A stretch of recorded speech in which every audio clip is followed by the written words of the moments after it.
Graceland Estate, Memphis, Tennessee, March 15, 1976. Monday evening, 8:30 p.m. Elvis Presley sits alone in his private study, staring at a device that shouldn't exist for another 30 years. The small rectangular object in his hands glows with a blue light, displaying symbols and numbers that would be incomprehensible to anyone from 1976. But Elvis understands every character, every calculation, every countdown timer that shows his mission is nearing completion. 41 years old, overweight, struggling with prescription medications, and seemingly trapped in a career that has lost much of its creative spark, Elvis appears to the world as a fading star, desperately clinging to past glory. But appearances can be deceiving. Elvis Aaron Presley is not who the world thinks he is.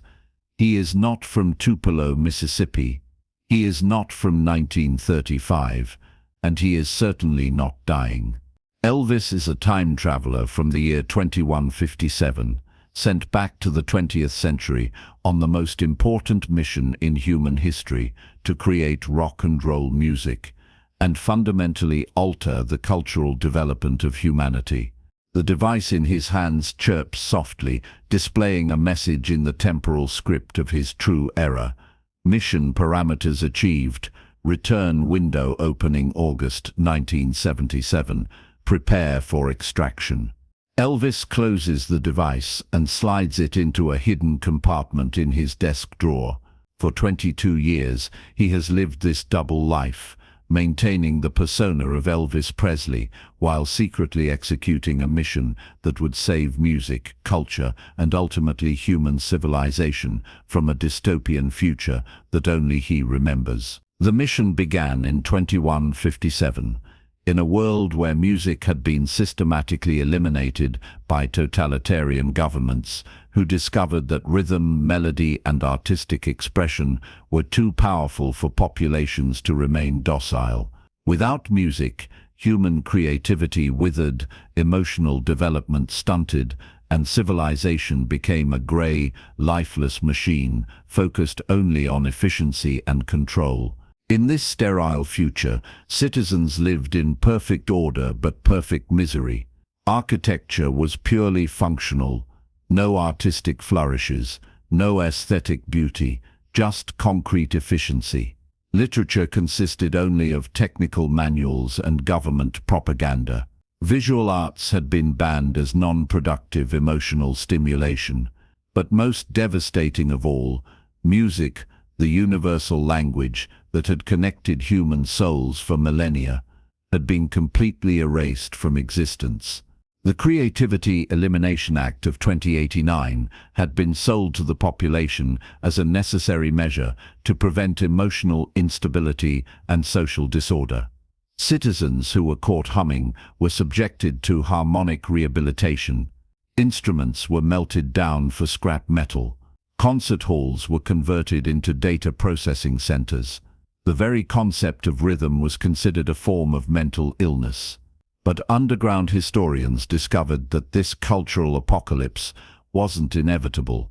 Their research into the lost century, the period from 1950 to 2050, when creativity had supposedly been chaotic and destructive, revealed a very different truth. In parallel timelines, humanity had experienced unprecedented artistic renaissance during these years, with music serving as the catalyst for social progress, emotional healing, and spiritual awakening.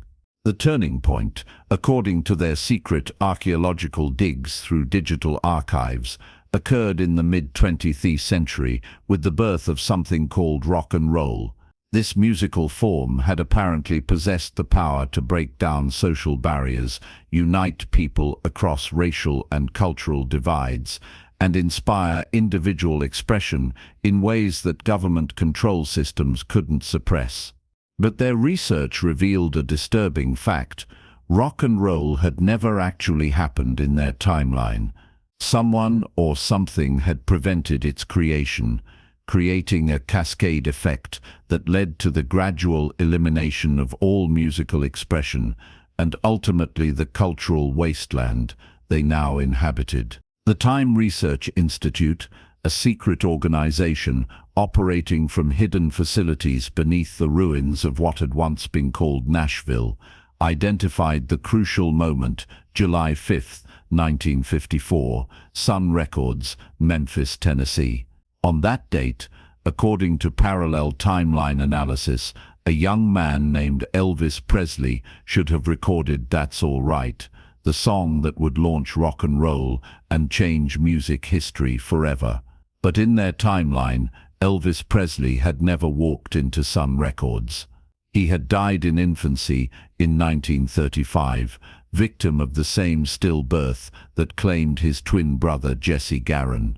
The mission parameters were staggering in their complexity. Send an operative back to 1935, assume the identity of the deceased Elvis Presley, live his entire life while secretly guiding the creation of rock and roll, and fundamentally alter the cultural trajectory of human civilization.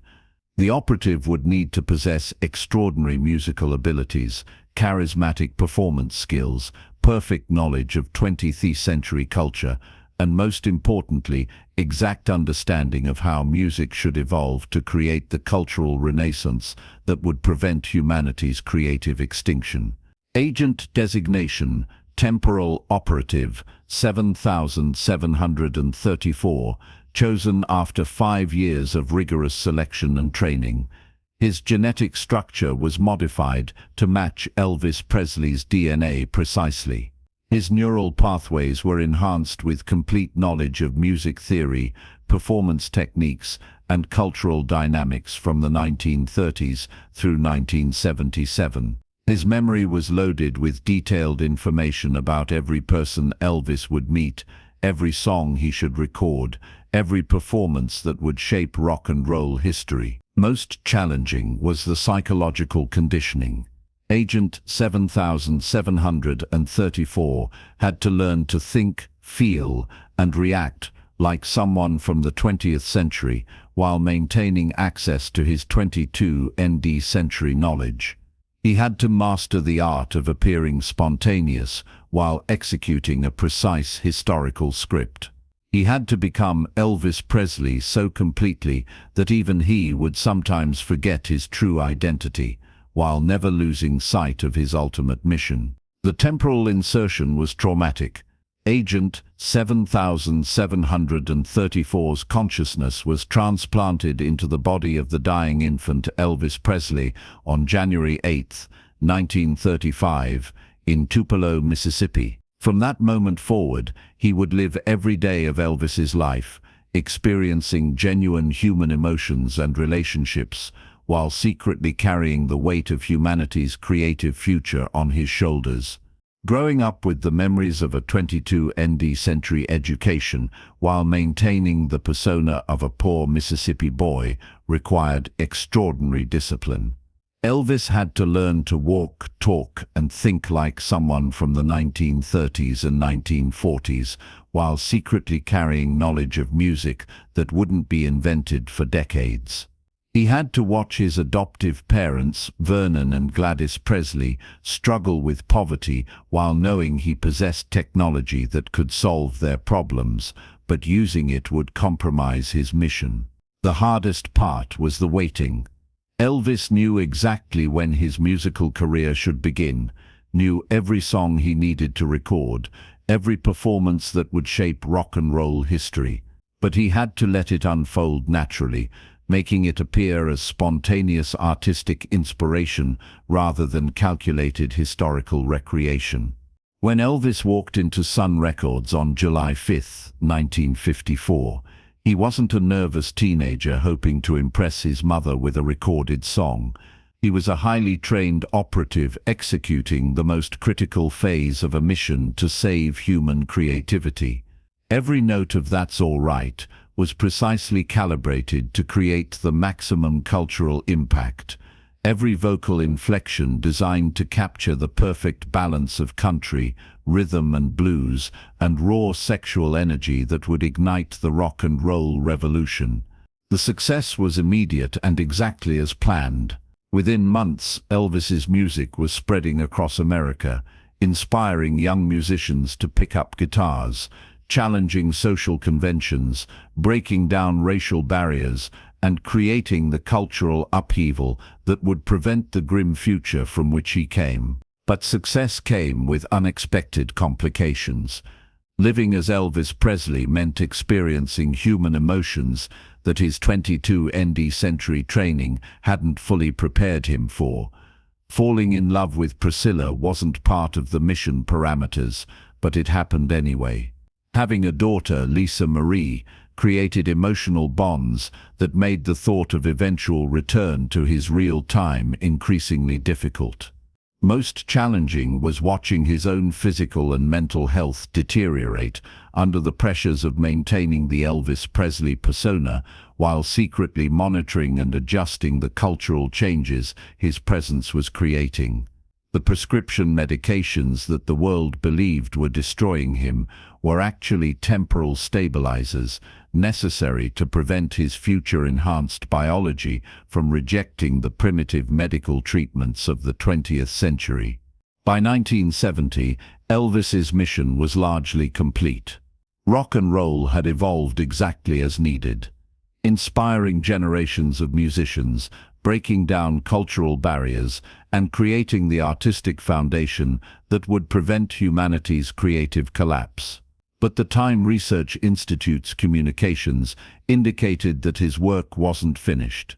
The cultural changes needed to be sustained through the 1970s to ensure permanent historical alteration. This extension of his mission took a tremendous toll. Elvis had been designed to operate in the 20th century for approximately 15 years, not 25. The temporal displacement syndrome manifested as weight gain, mood swings, and increasing reliance on the stabilizing medications. To outside observers, it looked like the typical decline of a celebrity struggling with fame. In reality, it was the physical cost of maintaining an impossible existence across temporal boundaries. The signs of his true nature were always there for those who knew how to look. Elvis's uncanny ability to predict musical trends decades before they happened. His knowledge of recording technology that wouldn't be invented until the 1980s. His casual references to social changes that wouldn't occur until the 21st century. His inexplicable understanding of global politics and cultural movements that a Mississippi boy should have known nothing about.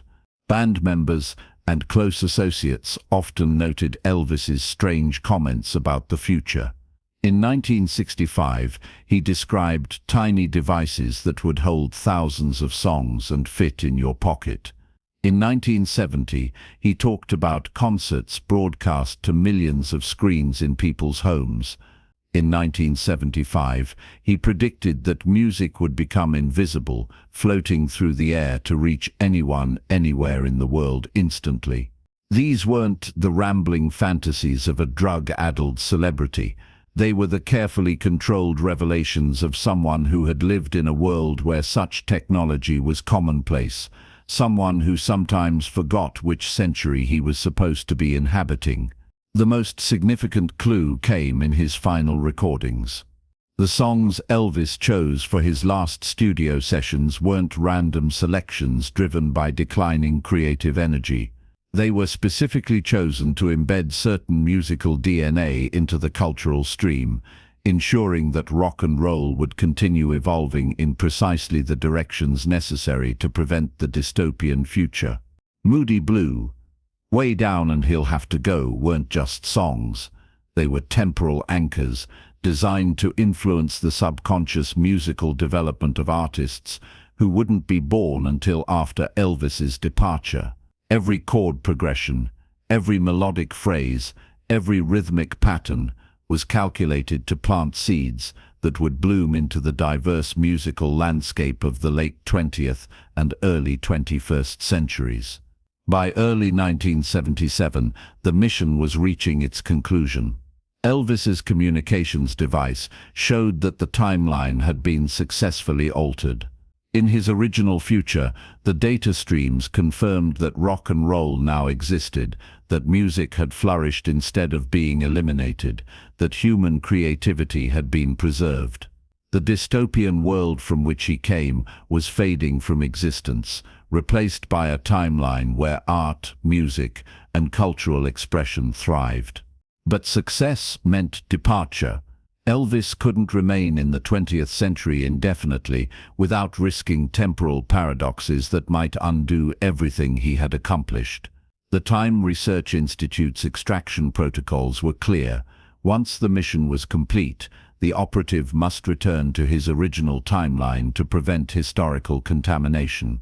The extraction was scheduled for August 16, 1977, disguised as what the 20th century would interpret as death. Elvis would appear to die of cardiac arrest, but his body would actually be placed in temporal suspension and transported back to 2157. To everyone in 1976, Elvis Presley would simply have died young and tragically, but in reality, Agent 7734 would be returning home after the most successful temporal mission in history. The months leading up to the extraction were bittersweet. Elvis knew he was saying goodbye not just to the 20th century, but to the life and relationships he had built during his mission. Priscilla, Lisa Marie, his friends, his fans, all would believe he was dead, never knowing that he was actually returning to a future he had helped create. The hardest part was maintaining the illusion of decline and deteriorating health when he actually felt relief that his mission was nearly complete. The drug addiction that concerned everyone around him was actually the increasing frequency of temporal stabilizer treatments needed to prevent his future-enhanced biology from rejecting the primitive environment of the 1970s. On August 15, 1977, Elvis made his final temporal communication with 2157. The message confirmed what he already knew: mission accomplished. Rock and roll had successfully taken root in human culture, preventing the artistic genocide that would have created the dystopian future from which he came. The timeline was permanently altered. Humanity's creative spirit was saved.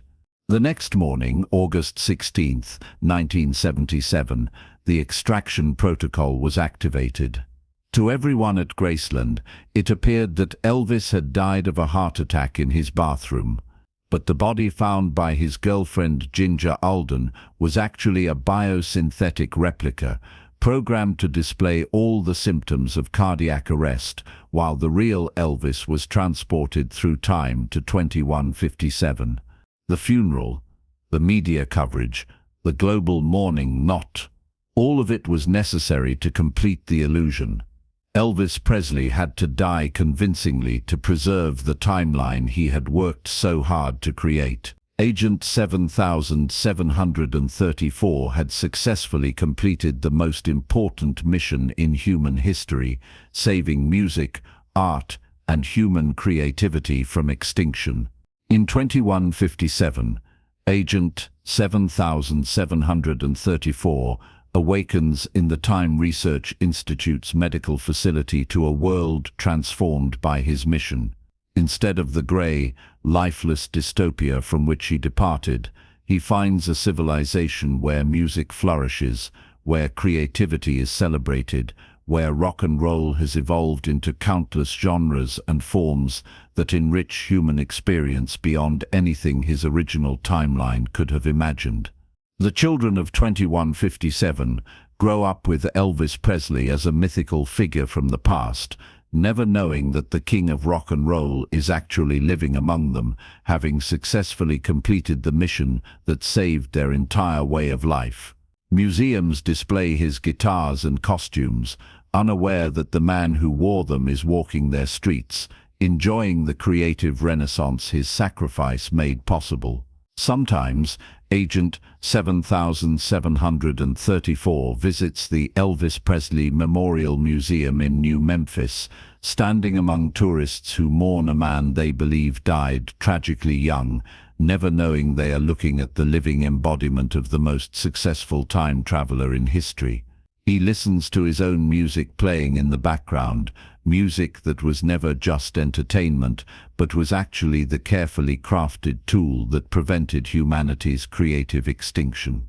The mission reports filed in 2157 describe Agent 7734's work as temporally flawless execution, resulting in optimal cultural modification with zero historical contamination. But they can't capture the emotional cost of living an entire lifetime in the wrong century, falling in love with people he could never tell the truth, or raising a daughter who would grow up believing her father was dead. Yet when Agent 7734 walks through the music-filled streets of 2157, when he sees young people dancing to rhythms that evolved from the rock and roll he helped create, when he witnesses the artistic freedom and cultural richness that his mission preserved, he knows the sacrifice was worth it.